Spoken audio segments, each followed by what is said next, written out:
qui sera l'entraîneur de J'en Lens sais la rien du saison tout. prochaine? J'en sais rien du tout parce que j'ai eu cette question-là et c'est une question qui revient sans arrêt.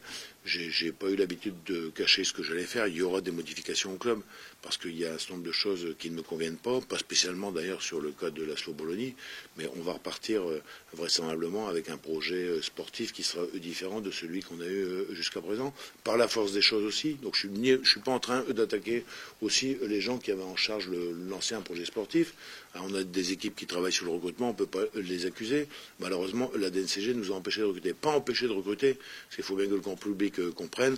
On avait une masse salariale qui était encadrée. Ça veut dire qu'on pouvait dépenser, par exemple, un joueur de 10 000 euros par mois sur l'année, à condition qu'il y ait un joueur de 10 000 euros qui parte du club. Hein. Donc c'était, et je trouve logique la position de la DNCG. Donc on va repartir sur autre chose. Vous pensez bien que je ne me suis pas réveillé dimanche soir à 21h à Monaco en disant qu'est-ce que je vais faire. Le rôle aussi d'un responsable, et je le suis, et je gère pas le club comme un pignouf, comme je peux le dire. Hein. Le rôle d'un responsable que je suis, c'est d'être bien évidemment sur l'action présente, sur le court terme, et je peux vous garantir, ça c'est mon problème, que j'ai pas ménagé mes efforts depuis quelques semaines, mais je peux vous dire que je les ménage pas non plus depuis dimanche soir où malheureusement la sentence est tombée. Ça veut dire que on a travaillé sur beaucoup de domaines. Il n'y aura pas de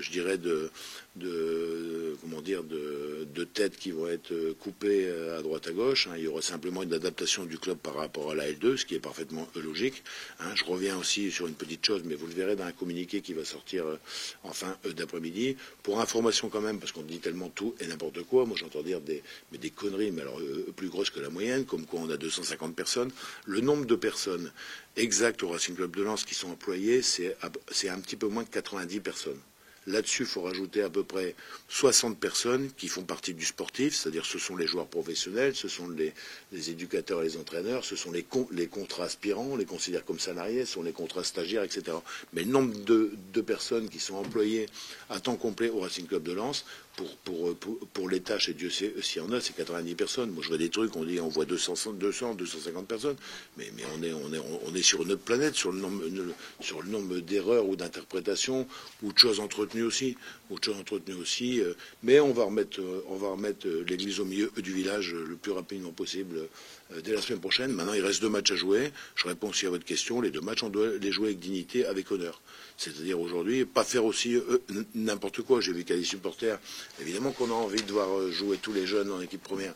Hein, et l'année prochaine, je l'ai toujours dit, il y aura 8 ou 10 jeunes du centre 10 jeunes, entre guillemets, parce que maintenant ils vieillissent tellement vite qu'on peut les considérer déjà comme des pièces maîtresses. Mais on aura 8 ou 10 jeunes qui feront partie de l'effectif des 20 joueurs du RC Lens. Ça c'est clair et net. On aura des nouvelles têtes qui vont arriver, qui vont encadrer ces jeunes. C'est d'une logique.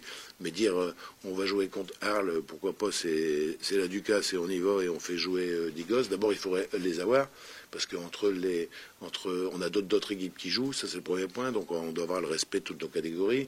Deuxièmement, il y a des joueurs qui sont absents parce qu'ils sont en sélection, c'est le cas de Situ Ternel par exemple, c'est le cas du petit Hasard par exemple, ou d'autres, donc il faut surtout garder du bon sens, quoi. Et aujourd'hui, je maintiens qu'au niveau de la direction du club, on a eu du bon sens, même si on n'est pas arrivé évidemment à notre objectif qui était de maintenir le club sur cette saison 1.